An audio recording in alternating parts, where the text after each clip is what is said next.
Okay. George, do you think all this success is just a one-night stand, or can you settle down to a permanent life in show business? Well, we'll just have to wait and see. I think in a few months' time it'll probably level out a bit. I mean, it can't go on the way it has been going, but I think we may last a little longer, we're hoping anyway. Paul, I don't know whether you know, but Mr. Edward Heath, the Lord Privy Seal, has said that he couldn't distinguish the other night what you were saying as Queen's English. Are you going to lose some of your Liverpool dialect for the Royal Show? No, but, you know, we don't all speak like the BBC. We don't all speak like that, do we? Bang, come up north. Well, with that, all I can do, lads, is to wish you lots and lots of luck at Royal Show. Thank you very much. Thank you Thanks so a lot. much. Jolly good. Cheerio. We're pretty far away from the madding crowd here, aren't you? Yeah. Yes, indeed. Yes. It's marvellous here. Very nice and quiet. Lovely place, this. It's a fab hotel. Yeah. It's you blowing smoke all over me. Sorry, John. It's the wind. Do you manage to get away from people very often? Or are you more or less face of mobs all the Once in a time? while. Yeah, you know, occasionally. We like being in sort of crowds and things, but occasionally it's nice to sort of get away. I wouldn't really say we got away from the crowd. Actually, you know, if the camera turned down, I'd have looked up there. What do you think of your reception in Edinburgh last night? Marvellous. Oh, yeah, fantastic. Great. Loved it. Just hope Glasgow's as good. I hope you caused traffic chaos. Here we are. Here we go. We don't know about that because we're locked in the theatre, you know. And Glasgow tonight, just the same, I We're looking suppose. forward to Glasgow because last time we were there it was great reception. Well, last time we were there, they said we couldn't go back. Why? Because in that building, that dance I was hall in a thing. particular building. Because the place nearly fell down or something. So I said you can't come back here. That's right, I think it'll be safe enough for you tonight. I hope it's good tonight anyway. How do you find time to write your songs when you're travelling all the time?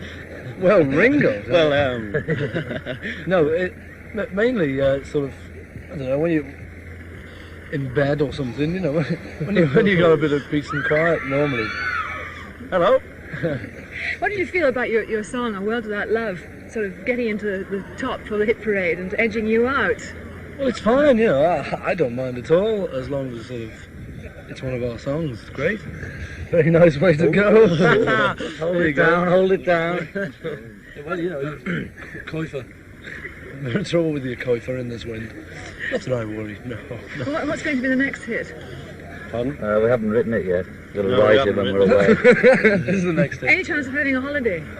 On Monday, yes, we we go go away away. for a month. Could I ask you where you're going? No. Yeah, but it'll do you no good. We're not telling you. I'm going to Greece. George is going to Greece. And you can come, if you want to come, you can come with me. Is that an invitation? Yeah. See you in Greece. Any Tuesday afternoon. Well, boys, thank you very much indeed. Thank you. Good Thank night you. for tonight. Thank you. Goodbye. It's cold, isn't it? Absolutely encouraging. Freezing, but you gotta keep smiling.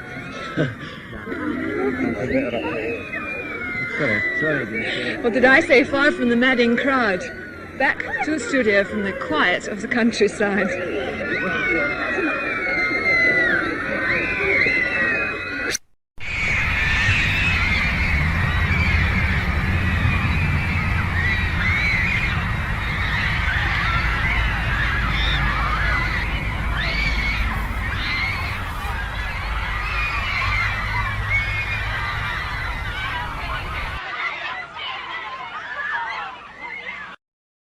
People are saying that you're millionaires, and if you are, you must be among the youngest in the world. If I can slip an infra-dig question in, are you actually millionaires No. now?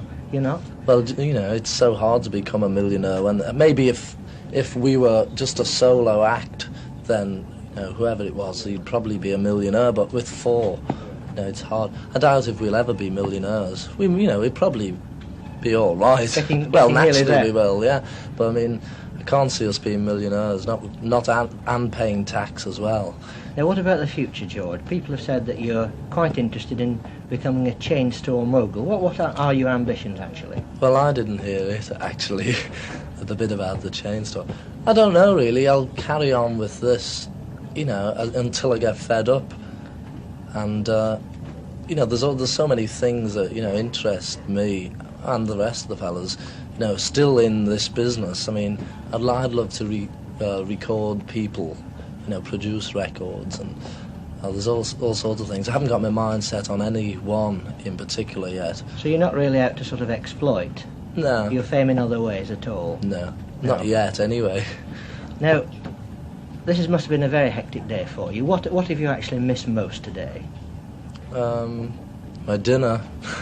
Oh, and I'll say hello to me mum and me dad. Hello, mum and dad, and our kid. Usually at home on your birthday, but... Yeah, especially this one. You'd like to have been at home, really, would you? Oh, yeah, you get fed at home off your mum and that. Public, one of the nicest things about the Beatles is that you seem to be such a modest group. How do you actually think of yourselves now?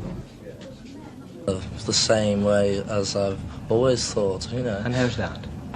Well, all the success sort of hasn't meant really much more. I mean, we haven't gone potty thinking we're great and all that.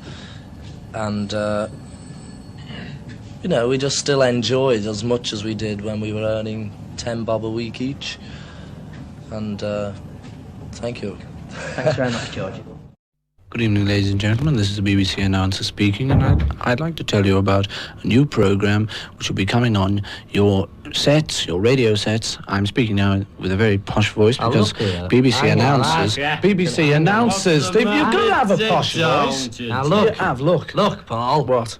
Let's tell them proper. No, look, None George, of this. you're going to have a very posh voice if you're on the BBC. Anyway, They all do. Ladies and gentlemen, posh they never. voice. Not you, they though. can't What understand about that. your image? You see, if you just say it's on Thursday night, the 16th, and it's on from 10 o'clock until well, 11:55, I'll try and the that. Brian Matthews on it, and the we're on Good it. old Brian. That's us, workers, we're the Beatles, and also Dusty Springfield and our good friend Carl Perkins. Carl. And- Remember Carl? I did yeah. his record, And Mark Winter, and you see, you just tell them like that, and get it, and it's much because they can understand me. they You know, can't. Just they in my can't own- understand that. Just in my ordinary voice, then. Yeah, Just in your... Ladies and gentlemen, No, that's the- not it. Your ordinary voice. The The other ordinary one. one. No, that's it. I'm Go on, acting now. Your Oh, ordinary yeah. voice. Go on. ordinary voice. Okay, I want Ladies Bill and Reacts gentlemen, all the time. ladies and gentlemen, this new programme called What? called Fab. Top Gear. No, Yeah. Top It's fab.